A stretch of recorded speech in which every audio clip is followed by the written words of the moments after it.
Today we'll discuss about postpartum hemorrhage. More than 500 ml of blood loss in case of normal delivery and more than 1000 ml of blood loss in case of LSCS, that is cesarean section.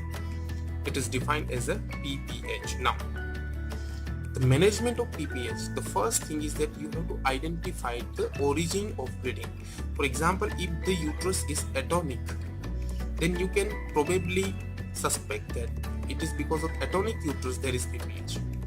But if the uterus is well contracted, then you have to see other sides of bleeding. For example, you have to do a spur speculum examination and you have to explore the cervix and vaginal cavity for any source of bleeding.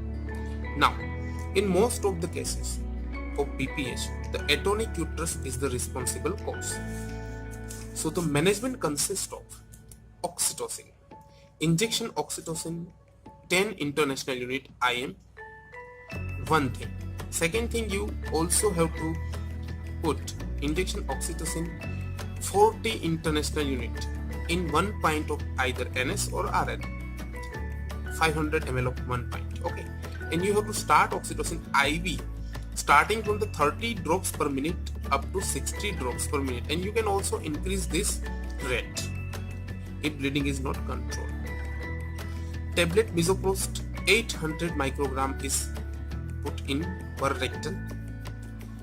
Simultaneously, you have to give uterine massage.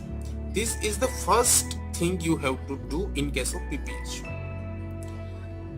You should have an assistant when you are managing the PPH.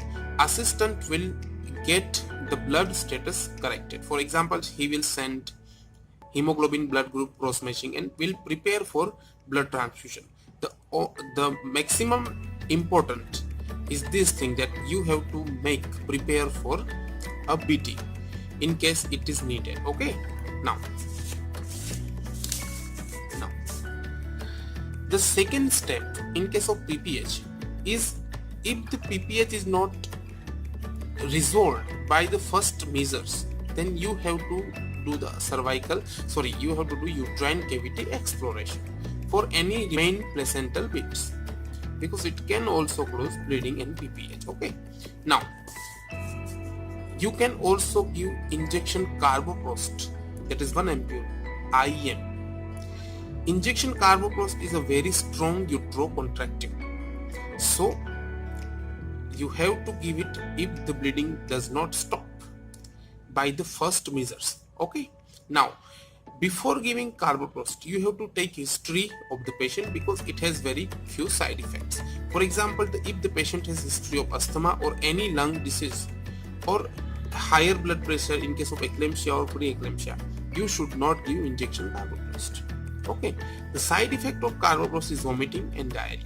Now, you can give carboprost 8 times if the bleeding doesn't stop by the interval of 10 minutes. But most probably, if there is if the uterus is atonic, then with the injection carboprost, most probably 2 or 3 doses maximum can give a very good contraction to the uterus. Okay, now with this step 1 and step 2, 90% of cases of PPH are solved. The rest patients who still don't stop bleeding can be managed with third tertiary management skills. For example, the third thing is we have to put a uterine tamponade to stop the bleeding. A physical methods. The uterine tamponade can be balloon, Bakri balloon available, and if it is not available, then uterine packing with gauge pieces can be done. If still bleeding does not stop, you have to go for uterine artery embolization, which is not available very frequently. And if it is not available, then you can directly go for cesarean hysterectomy, that is CH. You have to directly do a hysterectomy. Okay, now we will talk about oxytocin. Oxytocin is also called injection Cinto by many staff sisters and many doctors.